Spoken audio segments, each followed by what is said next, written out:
Hey, can you guys hear me? Yeah? I can. Cool.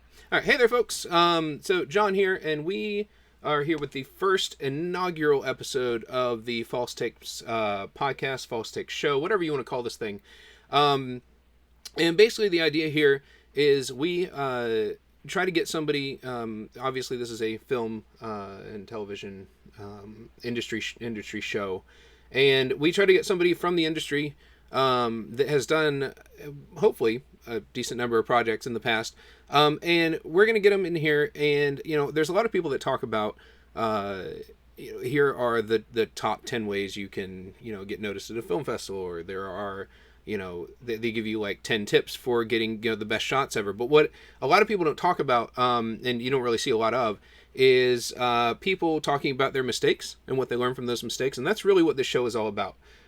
We try to interview people and kind of just talk about, hey, what would you have done differently if you could? Tonight we have our special guest is Alicia LeBlanc, and yep, there she is, and she's a writer out in L.A., writer, director, and actress. And then we also have Darren, who will be my co-host for the evening, and help me. Thought. It is, and in his like amazingly blue headset. It's pretty cool. So he'll be my my co-host for the evening and help me grill Alicia as best as we can. So like I said, this is the False Take show, or the False Take podcast. I mean, this is the first episode. We don't have to figure that out yet, right? But the idea here is that I need to pull up the questions because I'm a prepared host and have questions. There we go. So the idea here is that this is a show about art, film, and the mistakes we all make along the path to creating something new. So with that in mind, let's talk about our guest. And first of all, our guest, is, like I said, is Alicia LeBlanc. And there she is. Wave hi, Alicia. So first off, tell us who you are and what you do in the industry. Like, what do you do? Sure. My name's Alicia LeBlanc, and I am a writer and surprisingly a director and an actress. Usually you only work in one of those camps, or at least one at a time. Currently what I do for money is I assist a producer on Green Eggs and Ham. Green Eggs and Ham. Where is that? Where can people watch it? You can watch it on Netflix. It is an animated television show produced by Warner Brothers. Cool. Well, so that's who you are. That's what you do. Now, I did warn you about this, but I did not tell you what it would be. So the first time on the show, I am going to ask everybody a question. And Darren, this is coming your way too, since you're the first time you co-hosted with me. But the first time on the show, I am going to ask everybody a question, and that question is, what is the most overrated movie? Oh, the most overrated movie. Am I going to get the same question? You are. Oh, I get time to think about it. Good. Oh, the first thing that comes would get me in trouble. I mean, I'm not afraid of trouble. We can do this. Come on, drama. That makes I've got an answer show, already. Right? I've got several answers. Oh gosh, I'd lose credibility saying this. I think we all would. I won't. I think Citizen Kane is overrated. Oh no! Well, it's everybody has their opinion. My opinion could change. Fine. Maybe I can be saved. Who knows? You can be saved. Well, I mean, I kind of agree with you. I think it is very much overrated. So thank you. I'm with you. I'm with you on that. I'm here for my guests. Cool. Thanks for having my back. And Colton in the chat says oof. So not everybody's quite that supportive. And then Darren, what is your most overrated movie? Do tell. Much to the chagrin of Beth Passberg, I don't she's probably not on this, but she'll hear about it. Any John Malick film? Any Terrence Malick film? No, Terrence too. His brother and him too. Yeah. Oh, okay. Terrence. I'm sorry. Terrence Malick. Gotcha. Yeah. So Tree of Life. So Tree of Life is your favorite movie ever? No. Although I will admit, this one that just came out wasn't that bad. It was just an hour too long. It was 3 hours long. Which one? What's his most recent one? I'm not a huge Malick fan, so. What is it? A Life Lived or a Life? Yeah. It's about this guy in Germany that's a conscientious. He opposed the war, and it was good. It just dragged. Yeah. Okay, that's fair enough.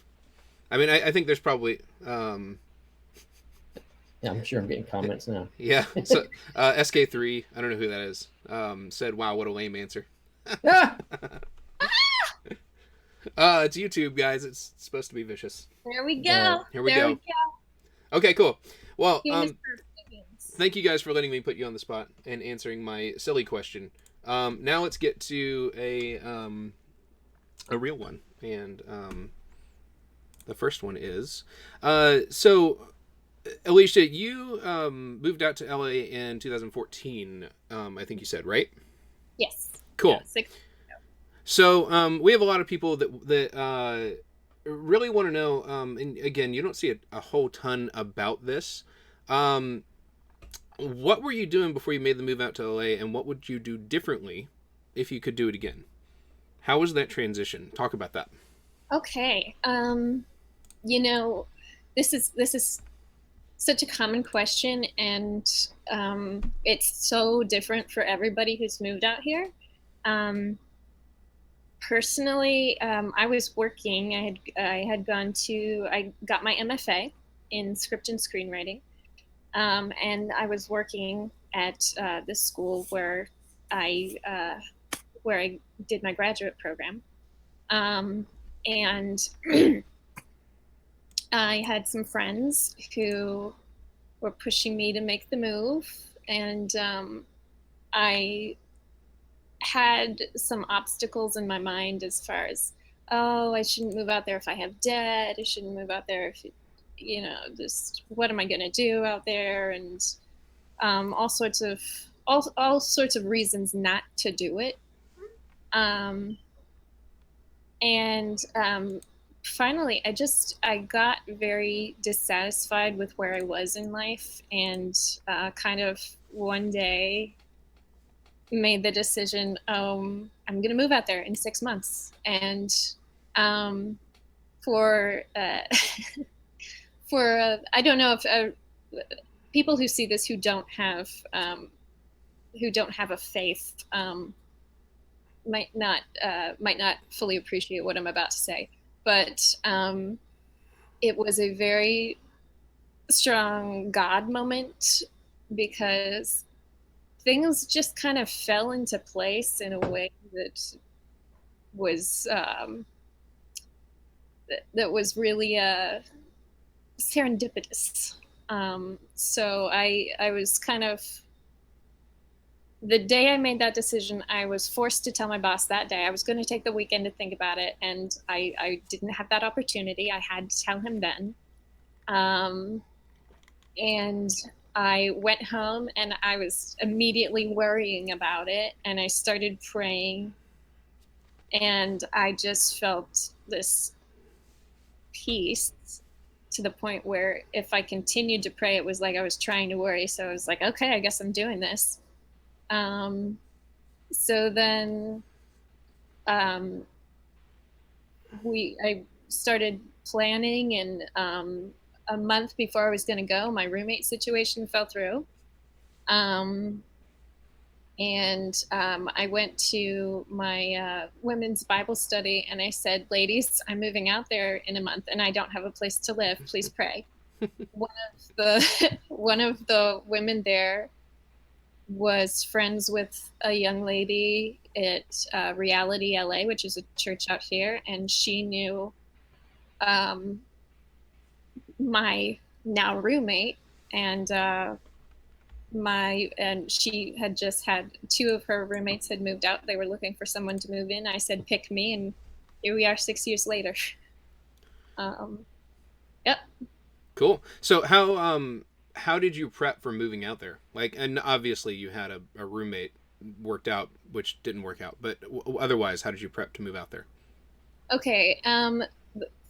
First things first, what I would say to anybody who's moving out there is call any of your contacts who are out here already, or anybody who might have contacts out here. Like I said, I found my roommate from a friend of a friend. So doing that is a great start, just so that you know what questions to ask. As I mentioned, I was still in debt when I moved out here. I kind of did the math and figured if I waited until I paid it all off, I would be very old. So I decided I was going to take the risk. But I did have some money saved up. So didn't move out here penniless. I had a little bit of a cushion. So I had time to find a job while I was paying rent and buying groceries. I actually told the because I had to go in for my exit interview at the school, and the lady there was the financial advisor was there telling me, okay, what was going to happen. My health insurance was going to go away and everything, and she was asking me what my plans were, and I said, well, I have a bit of savings. I have enough for my parents to bury me if I die. So that's important. I mean, because you might die. It's true. So that was like my way to relax. It was like, if anything happens to me, I'm not going to be a financial burden on my parents. Yeah. So, and she started to cry. She got emotional. So, how much money did you have in your pocket when you went out there? Well, it wouldn't cover a funeral today. There you go. It was like, I think it was like 8,000 in savings. How long did that actually? How long did that last you? Like, if you don't mind saying, like, how long before you were really needed to work for real, and you couldn't just like look around for stuff anymore? The money goes really fast, and I wasn't completely out by the time I got a job. Okay. But I have run out more than once, I think. Or I've seen the bottom of my bank account a few times, and that's been scary, but I'm still here and gainfully employed. Praise God. Cool. All right. Well, moving on from that question. So what's the good one? I have a list here, and I'm probably not going to get through them all. Okay, so let's talk about something a little less scary, a little more fun. And what I want to know is, what is one project that you have worked on since you've been out there that you've had a ton of fun on and that you're super proud of? Oh, and tell us about it. You don't just say the name. You got to tell us like what it is and how you got it going and everything else. I would have to say it was Gun in a Motel Bible. Okay. That was a play, and this is why I mentioned surprisingly a director. I did not move out here to be a director. A few years ago, some friends of mine who I had met in acting class wrote a play together, and it was a phenomenal piece of work. It was based on the Beatles song Rocky Raccoon. And it was about this man who is bent on a violent act, and he checks himself in a motel room, and while he's waiting for his target to show up, he has nothing to do but talk to the Gideon Bible. And it's like a 50-minute theological conversation between these two, and it's funny and it doesn't pull punches, and it's just really great, really great play. And they gave it to me for writing notes, and as I was reading it, I just thought, man, I would like to direct this. And so I went to them and said, hey, do you have a director for this play? Because they were just going to put it up at the Hollywood Fringe Festival. And they said no, and they interviewed, I think they were going to interview a few people, but I think they just ended up interviewing me, and gave me the job.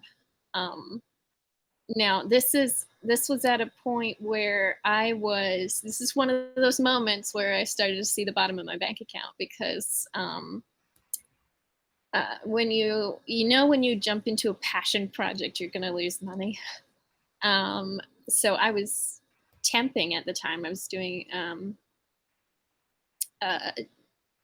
just temp jobs, and they really started to dry up. But I just threw myself into this thing, and it was just one of the greatest experiences I've had professionally, because those guys were so great. They were very professional. They were hard workers. They loved each other, and they just treated me so well. And their play was a very important thing, and it meant a lot to me. And we had when after every performance, we would have people. They would gather on the sidewalks and just discuss the play for like 20 minutes. And atheists and Christians both feeling heard. It was really, really impressive. So that ended up getting adapted for screen, correct? Yes, it did. It got, a year later, it was adapted into a feature film. And it's in the festival circuit now, getting some recognition, which we're all very happy about. And yeah, I got to be involved. I got to be co-director on that. Cool. Hold on a minute. I'm just making an adjustment here. So for anybody that's just tuning in, that joined us late, just to reiterate, this is the first time we've done this show. Ideally, we'll be doing it again, hopefully weekly, maybe bi-weekly at the very least, but hopefully weekly. And this is, we're interviewing tonight Alicia LeBlanc. She's a writer, director, and actress, and she lives in LA. She's been out there for 6 years now, and is a really, really good resource for folks that maybe are looking to use the to make the transition out to LA themselves soon, and try to figure out how to make it in the business out there. So I have a few more questions for and then I'm going to be opening up for questions for chat. So if you're in chat and you are watching, and you have a question, feel free to type it in chat. You can do it now, and I'll get to it in a minute, or you can wait until I call for questions. Either one. But that said, I've got one more question for Alicia. Actually, I've got several more, but we'll see how many I ask. So Alicia, so you're a writer director primarily, and I know you act as well. But what have you found? Is there a practice that you've found that's been really beneficial in growing yourself as a writer and director, even though you don't always get to do the writing and directing jobs, right? You talked about that. You were temping. You have day jobs somewhere, and you've got to make the money. How do you grow yourself in those areas that you really love to do while still putting food on the table and paying the bills? Yeah. Great question. And the answer is, let yourself fail. Put yourself out there.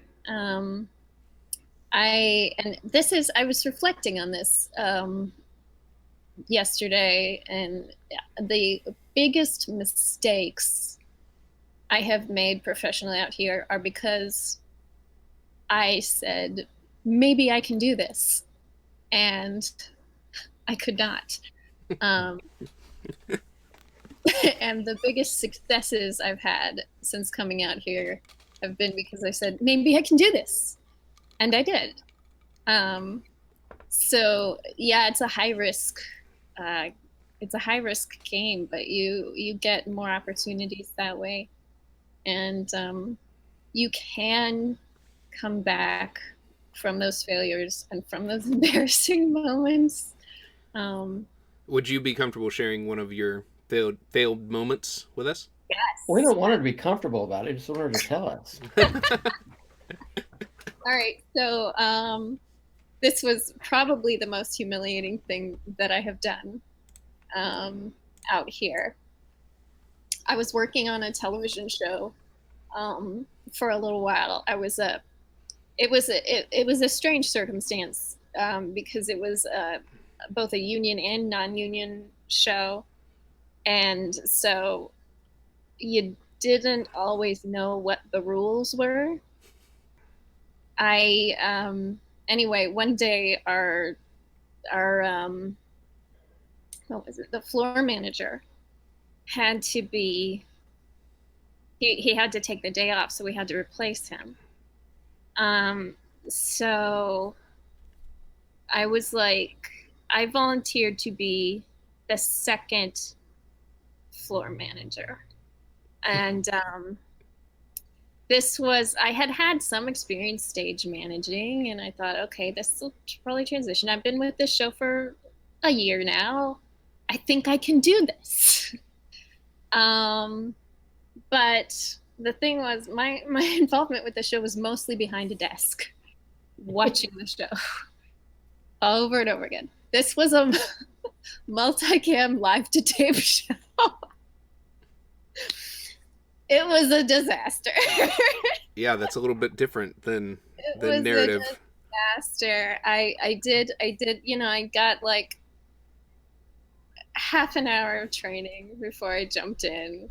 And I was just bugging people on the walkie way too much. And I just didn't always know where I was supposed to be. I think I was good with the guests, which was one of my main jobs, was just make sure they're where they have to be. And so check that box. But so if one of the people watching found themselves in a position like that, where they're asked to do a position that they're not necessarily comfortable doing, what would you tell them? What is your advice to them? If they're asked to do it, or volunteer to do it, I don't know. If you find yourself in that situation, if you need to cry, remove yourself from. Did you cry on set? I did. There's no crying on set.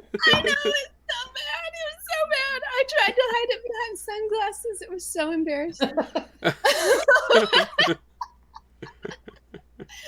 It was, oh man. But I tell this, to help. I think we all have that story where we definitely bit off more than we could chew because we thought that we could, I don't know, we thought we were better than we were, and Well, you find out. I mean, you make mistakes, and that's how you learn, and then you just never do that again. I think it's, it is how you learn your limitations and how you learn what you're good at and what you're not. Mm-hmm. I think when you find yourself out of your depth, find the appropriate moment to admit, I cannot do this, and we need somebody else to step in here. That day, that was not an option. But there are situations where you'll find yourself in that situation, and you just gotta eat humble pie and save the project. Right. Yeah, I mean, that's what it is at the end of the day, right? You got to make the day, and then you just move on to the next one. So, We do have one question from the chat that on a slightly happier note. Okay. So Katie asks, what movies or TV shows inspired you to get into the industry? Oh wow. Um, Christie, I think the TV show Christie, oddly enough. Um, it was, I'm not sure if anybody remembers this show. Um, it was about this teacher who went to teach in the like Appalachian Mountains. Um, and there's this wonderful moment where I think it's at the end of the pilot episode where she just prays. She also finds herself in a situation where she's out of her depth. She thought she knew how she was going to minister to these people, how she was going to help them, and found out that she was completely unfamiliar with the culture she found herself in. And she just kind of came to the Lord with that and said, if you can use me in this cove, here I am. And that's been kind of an inspiring influence in my life. It's kind of like, well, you don't have to be an expert, and you don't have to be perfect at what you do, but if you can just give what you have and say, hey, if this helps somebody, here, then you're doing your job. Cool. Now this question actually is not on my sheet, so I'm calling an audible. But you obviously you've talked about your faith several times in this thing. That's obviously a very strong thing for you. However, I know that it's not for everybody in the industry. I mean, I know that myself, and it's sometimes faith may be strong, but it may not be Christian, right? Like somebody may very, very, very, very strongly believe in something else. How do you deal with the I guess the extreme variety of viewpoints on faith that you end up running into on set? Because I know I have two. Mm-hmm. And it's always something that you end up having to kind of have your finger on the pulse of. So how do you deal with that? You listen. You listen before you speak. I think what surprised me, and I don't know why it did, but it did. What surprised me a lot about moving out here is that you do have an advantage as a Christian in Los Angeles because you have access to a community. You have access to a community that doesn't have to do with your industry. And that is what so many people out here crave, because it's lonely work and you need support. And that kind of unique relationship that you can have through your faith is just it is invaluable. So knowing that, I'm very grateful for that and for the Christians in my life out here. As far as running into other belief systems, yeah, you listen first. And what I find a lot of times is people who I haven't met too many people who are I haven't met too many people who are faith first people who are not Christian. Faith is usually perceived as, in my impression, and after 6 years here, is that faith is usually perceived as like a hobby or a side thing in your life. And so I think being someone who is whose faith is the priority in their life, that's kind of weird for some people out here. but so it's interesting when you will have opportunities for in-depth conversations. But I have found, and this was pretty great. I got involved in an acting class here, a scene study class, just to keep from getting rusty. And I constantly have conversations about faith with people there because it comes up, because you're doing character work, and because and because everyone's struggling, and because they need that community. And I also, the same is true with my writers group that I joined. We've had great conversations about faith and about beliefs. And I mean, there's I think I might be the only Christian left in that group, but we all have such a high respect for each other. And we're willing to listen to each other's beliefs. And I've read some scripts in there that I know a lot of my Christian friends would throw sticks and stones at. But my job there is just understanding what Christ loves about this writer, and what he would see in this person's writing, and how would he encourage that. And that's what I try to do, and I love it. Cool. I have a question, John. Yeah, please, Darren. So, since you've been out there, Alicia, have you found or have you had time to have a mentor, whether it be a mentor in the industry or a mentor in your faith walk, anything like that? Yeah, that's another thing where that's the two main things that people crave out here are community and mentorship. And I have had people kind of come and go mentor-wise. I think maybe the most consistent one is my acting coach, who John Kirby. He does the excuse me, he does the scene study class that I'm a part of. And he's actually also, he coaches for Jim Caviezel, who played Jesus in The Passion. Also in Person of Interest. A wonderful show. Yes. It was a good show. So yeah, he's been a really great person to talk to. He's seen so much in this industry, and experienced a lot more things he's had to bounce back from. So yeah, he's probably my number one there.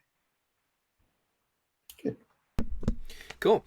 So we have a couple questions from chat. So Katie asks, when did you decide you wanted to get into the industry? Was it a lifelong dream? Did you realize in college, etc.? Oh, good question. I did not. I realized when I think I was 14, when I saw a play at Sight and Sound Theater in Lancaster, Pennsylvania, which does these big, spectacular biblical shows. And that's when I realized you can be a Christian and do theater and act. And that's when I decided I wanted to be an actress. Years later, I auditioned for them and didn't get it, and I was too short. So has that had a big impact? Your physical stature? Because yeah, I mean, I know you're short. Yes, I can verify this, but yes, I'm 5'1.5". And she's a giant on the inside. It has, but you know, always. It was a bit of a disadvantage in college, and I didn't realize this until my roommate pointed it out to me. In college, and it ends up being a disadvantage because a lot of times they do couples plays and romance plays and stuff like that. But when you have a broader pool of roles available, you know, there's a lot more character roles than there are ingenue roles. So I actually have a better chance of getting work being short and quirky and cute and weird. Oh, I need to turn off my. Sorry, go ahead. You guys are good. I just need to turn off my system sounds. So, all right, the question about deciding to actually come to Hollywood,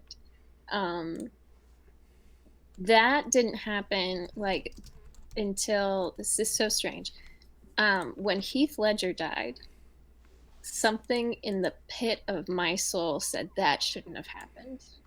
And from that moment on, I just started to develop this deep caring for people who live out here and who are working in the industry, and just because I would read these things and see these things about the people who are doing something that I love, but doing it in a way that's not healthy. And I thought, you know what, this doesn't have to happen. And then, you know, with encouragement from friends and people, and just the fact that my heart was just continuously drawn to it, that's when I decided to go. Cool. Telling my mother about it was really brutal, though. How does your I mean, this is like a 2-word answer, but how does your family feel about you being in LA? Because you're very far away from home. So yes, I am mixed. Cool. All right, so we have a few more from the chat. I want to make sure I get them in. So we have Brett, and he is asking, how is the transition working from live action to animation? Which one's harder and which one's your favorite? And it's probably good just to say, before you answer this one, or maybe in the answer, kind of expound a little bit on where you're at now, what show you're at, and kind of what the culture is there. Sure. So I work with Green Eggs and Ham, which is produced by Warner Brothers, and it's a show on Netflix. This one's a unique show, actually, because it has feature level animation in a TV show. So it's gorgeous. It takes a very long time to make, which all animation does. But this one has a lot more detail than your average animated television show. So the process of animation is a heck of a lot longer. I have described it as making a intricate sandwich, because you put all these layers on top and make sure they all fit together, and then if they don't, they got to go back, and then you've got to make the sandwich. It takes a very long time. There is control over every single aspect of every single detail is perfectly controlled, and that means it takes years. I was about to say something that I'm legally not allowed to say yet, so never mind. Well, that brings up a good question, right? You said Warner Brothers is the parent company for you guys. So yes. What is that like working for a major studio like that? Because I mean, a lot of these guys, you know, myself included, I mean, I've edited for some big studios, but I've never been on like a studio lot, right? How's it different working for indies versus working for an actual studio?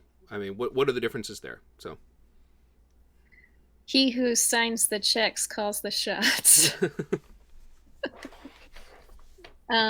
So when you have a big organization, there are rules that are in place that you can't really duck around. Whereas indies, you can kind of, you have more wiggle room, I'd say. Mm-hmm. But working for a major studio, you get taken care of more. I have great health insurance at the moment. This is the best health insurance I've ever had in my life.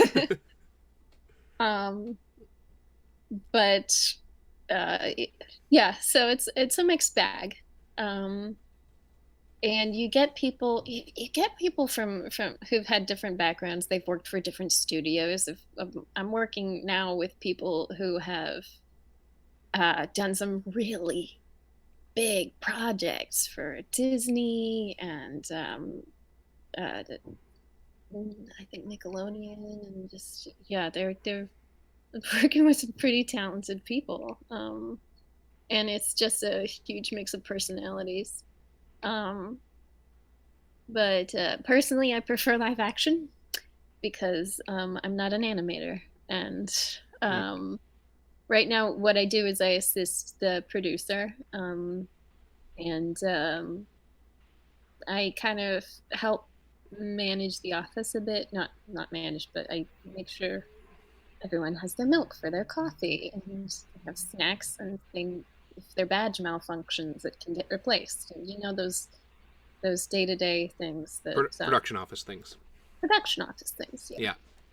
Um, Which, is it's interesting because a lot of people don't think about that as like a viable job, I guess.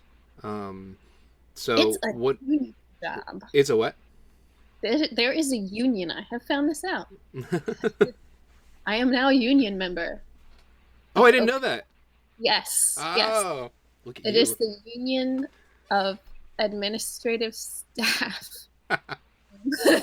Everything has a union. Yes. Well, I do have a follow up question from. I'm gonna kind of shoehorn one from the chat into this because it's kind of a follow up anyway. Sure. Do you? So speaking of having a job, having good benefits, all that other stuff. When you have a job like this with a studio, do you have any kind of part time job right now, or for side jobs when you really need them, or is that something that you don't really need at the moment, or you're too busy and you can't handle it anyway? Side jobs. I would say side jobs. I'm too busy as far as going out and getting a paying side job.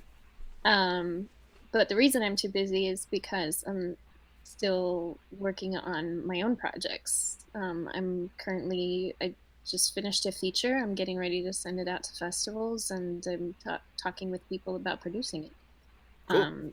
So you finished writing one, just to clarify. Yes. Okay. Finished writing one. So that's where I have that a is. question. Yes. So take us through a typical day for you. Okay. Depends on which day of the week. The best one. Typical Monday.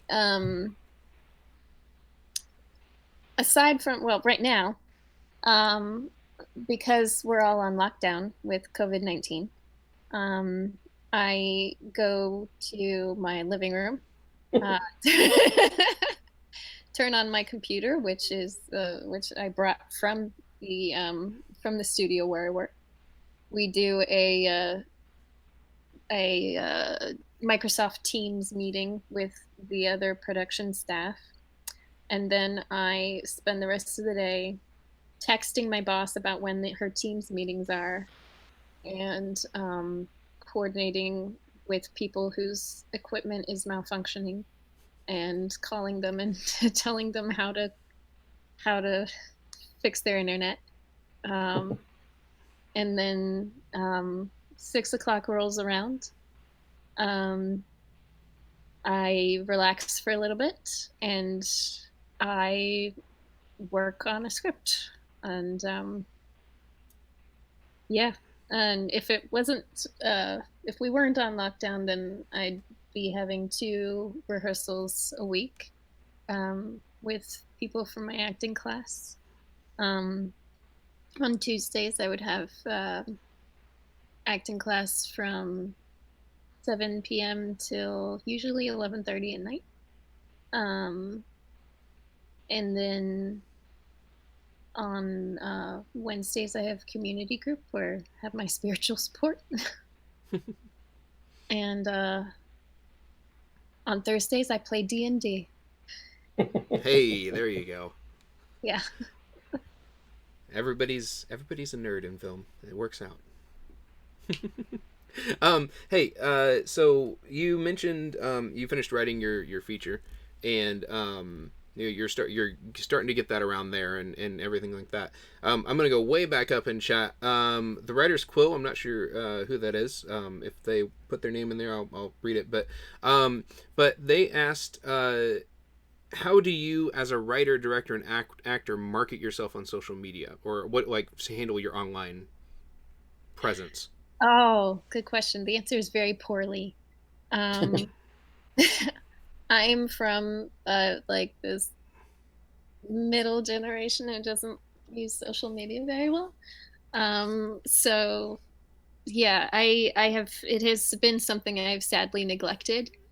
Um, I do intend to build an acting page.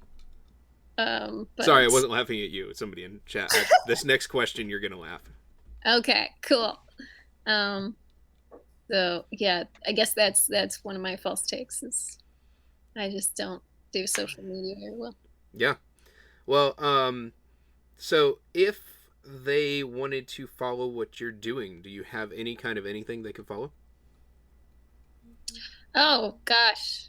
Well, you can look at uh, Gun in a Hotel, Gun in a Hotel with an H Bible.com and see where the film is. The film became Hotel Bible because our location did not look like a motel. Oh. It is Gun in a Motel Bible. Okay, I was wondering if I was just reading typos. Nope. Whenever I saw it different. Okay, good to know. Yeah. Cool. So Gun in a Hotel Bible.com, you can see my handsome, talented cast. Cool. What? So SK3, which I think is Brett, if I remember right from way back up there, wants to know what race class is your D&D character? Race and class is your D&D character, and I'm gonna go ahead and throw in there. What is your alignment? Okay, my first one died. She is petrified, and she's a rogue, human rogue. She's currently petrified by a beholder. Ugh, I was so mad. So it's been replaced by he's a cleric of the death domain. He's also human, and his alignment is neutral good. But his name is Michael Hartwood. Good guy. Ooh, SK3 is not pleased. I'm not sure why. Oh! Because of the petrified rogue, then yeah, I'm not pleased either. Darren, do you have anything? Have you thought of anything while we've been talking? I have one more question that I'm going to ask. I'll think of that one. I have left over. So I have one I forgot. Okay, cool. So everybody in chat, we're going to wrap this up here probably in the next 10 minutes or so. So if you have any other questions that you need to do, please feel free to get them out there. I mean, you can ask about, really whatever you want, whether it's moving to LA, whether it's, what Alicia's favorite genre of movie is, or, anything really. But we just appreciate having her. So my last question then, is what are you working on now? Which you kind of alluded to that a little bit.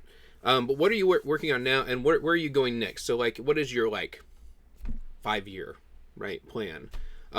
If you could, have your ideal trajectory, where are you going? Where would you end up? Okay. So right now, in 5 years, I'd love to have this movie filmed that I have just written. This is another one of those, let's see if I can do it things. What I've done so far is just, I had a good long chat with someone from my writers group, had a friend who filmed his own movie. And so I got a lot of advice from him. I've spoken to somebody who's agreed to produce the film. So we're in the beginning stages of that. And next comes fundraising. I really can't see beyond that too well right now. So that's one thing that I'm working on. And meanwhile, there's I think I have some children's books that are almost in a good place to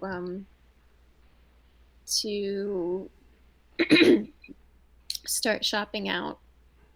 I lied, they're not in a good place. But give it a year, I think they'll be ready. And yeah, I think the goal is to actually have work made. Like I could go the route of trying to sell this screenplay, and it probably wouldn't get made if I did that, or it would be, if it were purchased, it would be turned into something completely different. And I decided that I was willing to lose money and and try and get it done myself. Gotcha. Have you we got one more question from chat, but the script that you said that you just finished, what are your plans for shopping that around? How do you do it? Sure. Okay, right now it's in the stage where I can send it out to script writing festivals, Mm-hmm. and some of those offer a cash prize. It's a gamble, but you know, I've gotten some advice from. I've already shown it to a fair number of people, people in my writers group who have been who have shopped their own scripts around. Some have managers. They've produced their own short films, and I've showed it to some industry professionals, like the guy who directed Gun in a Hotel Bible with. So having received some good feedback from them about how to polish it and what to do with it, I've decided to just take the route of, well, put it out in these specific festivals and see what comes of that. But in the meantime, meeting with my producer and just figuring out what we have already in terms of contacts and in terms of what we can get for a reduced price or for free. And then you figure out how much money you need and where you're going to get it from, which means going after investors. Yeah. Colton asks, have you written other screenplays and sold them? Screenplays. Yes. Not on spec, but I have. What is it? Well, let me stop you. What is on spec? On spec means you write this thing, you finish it, and you say, "Who wants to buy it?" But I've been hired to write things, which nothing too big. I did I was on a writer's team for this. It's a big youth convention, and they did this mini series that was like this post-apocalyptic setting, and we had to write. I was on season 2 of this, and it was a 1 week. We wrote it in 1 week. It was 5 episodes, and or maybe it was 6. I think I wrote 2 of the episodes. And we had to base it off of the life of Paul. So that looked like 4 people in a room hashing out the outline, and then we all went off and wrote our own episodes, came back, polished them up, and they went to sit. Well, I think it's one thing you brought up. I think it's interesting is work. Paying work doesn't always come from the glamorous places, right? Like sometimes you can get work from, it's a youth conference. Well, yeah, their money is just as green as anybody else's. The money is just as green, and the thing about take the non-glamour jobs, help your friends out on their projects, because you will get contacts that way. You'll get you'll make connections. You will, if nothing else, just have a good time with people you like. And it's just a good thing to do. But yeah, it's just like in film school, help your friends out. Yeah, and I think you just answered this, but Francesca asks, how do you get hired to write things? That job I got from a church friend, and I must have shown him some of my writing at some point. I honestly don't remember what he saw that I wrote, but yeah, he brought me on. He saw I was talented and brought me on. Cool. And we have one more script related question. Colton asked way back when. Remember when? Anyways, sorry. Continue. I still have all that. What scripts would you recommend reading? All of them. No, okay. You can find scripts on like gnomefilmschool.com. Just read scripts. I like reading scripts that are similar to what what genre I'm writing in.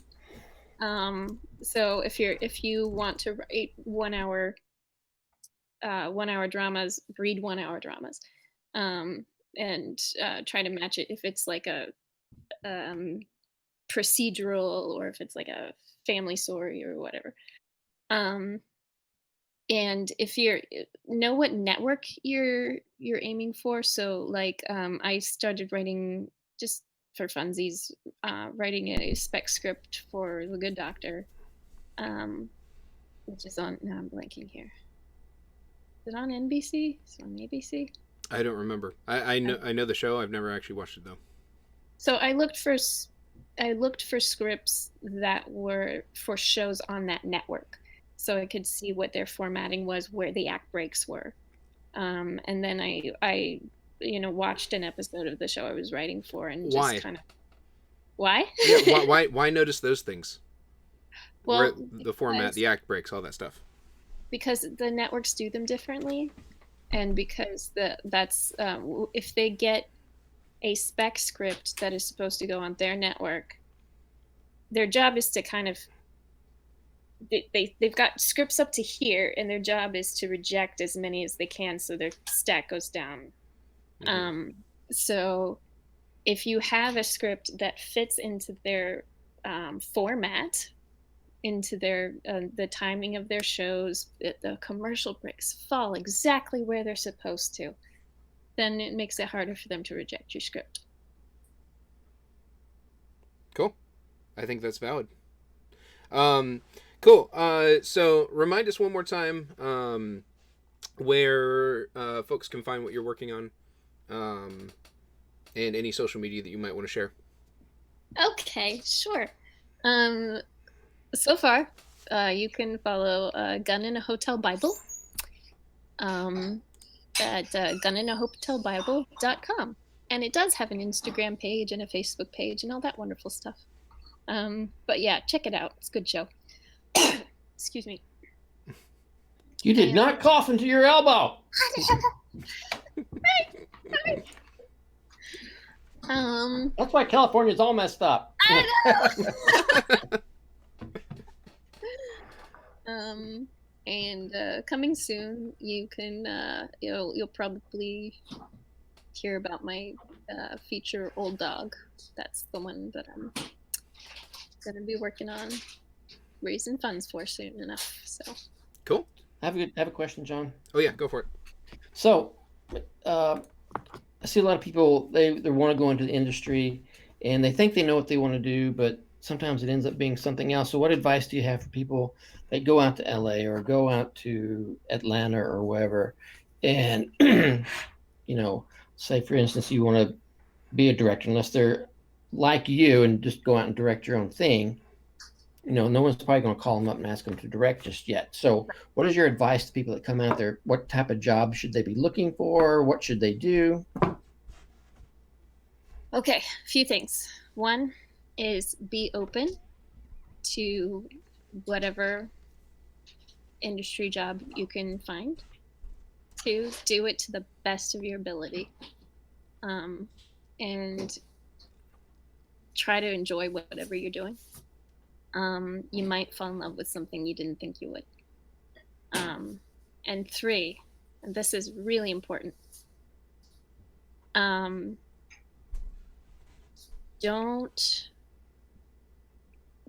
let your career be the main thing. If I have this little note that I put on my door. I have to see it every morning. It says gifts are meant to be shared.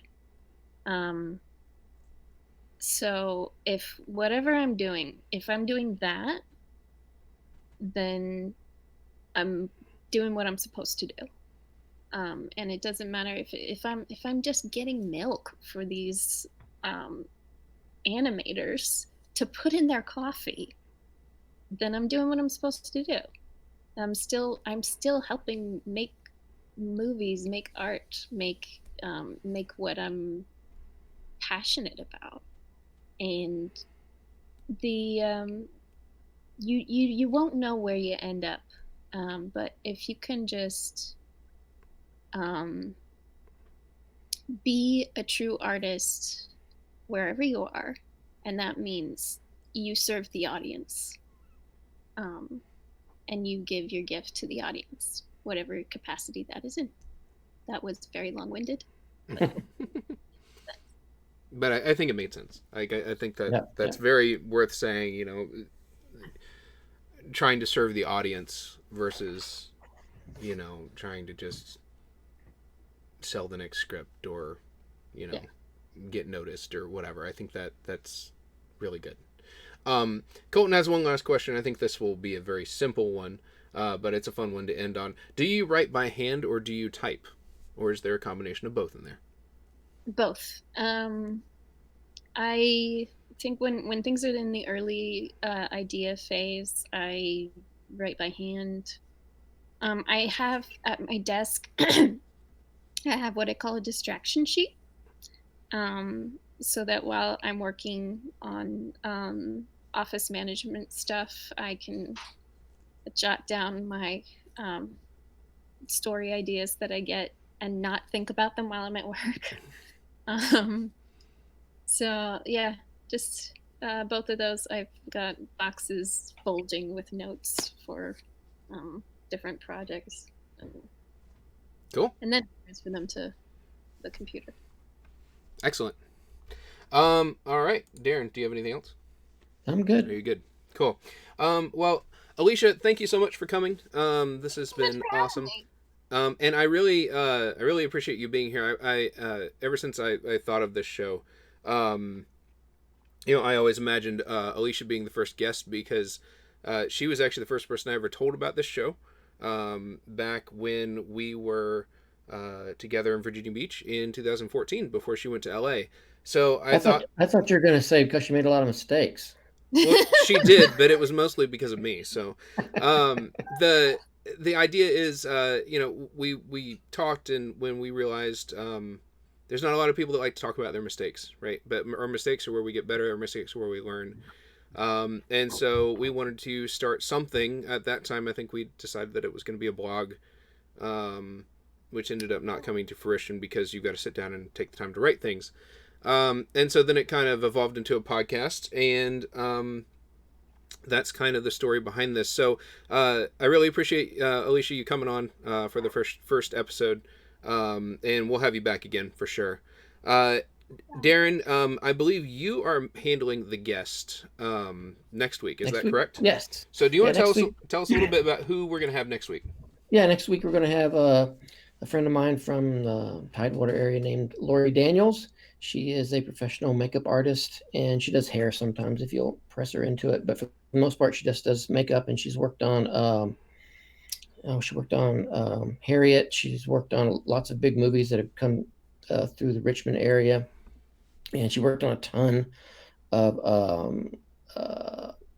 those things I used to do, the training videos. She used to do makeup for me on those all the time. She did makeup for me on my little the Witch of Pungo trailer thing that I did.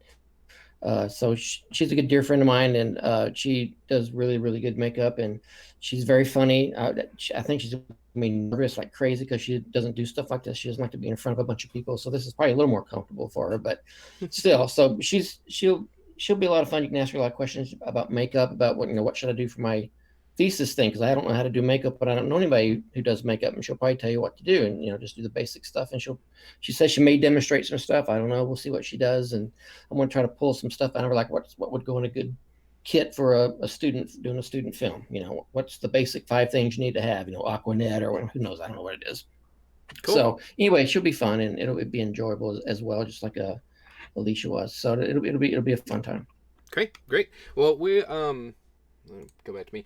So we will probably, as long as she's able to do it, we will be doing this the same time again next week. We'll let everybody know. It probably won't be the same time because she won't do it at night, probably. She won't do it at night. Okay, so we'll figure it out. She goes to bed. So then we can, regardless, just in case you miss any of these, if you want to go back, watch it again. Obviously, you won't be able to ask any questions, but we will be posting these, and I'll probably edit them down just a little bit, just to kind of take out some of the lulls and stuff, and really hone in on the questions. But these will be up on the False Takes channel on YouTube. So go ahead and subscribe if you haven't, just so you can see when we post those things. And yeah, thank you guys so much for joining. This has been a blast. Again, I've been hoping to do this for a long time. Again, thank you so much, Alicia, for doing this. We really appreciate it. And we'll have her back again at some point as well. So everybody, thank you so much for tuning in, and I'm going to go ahead and throw it to the end screen. But I will see you guys next time. Thank you, Alicia. Thank you.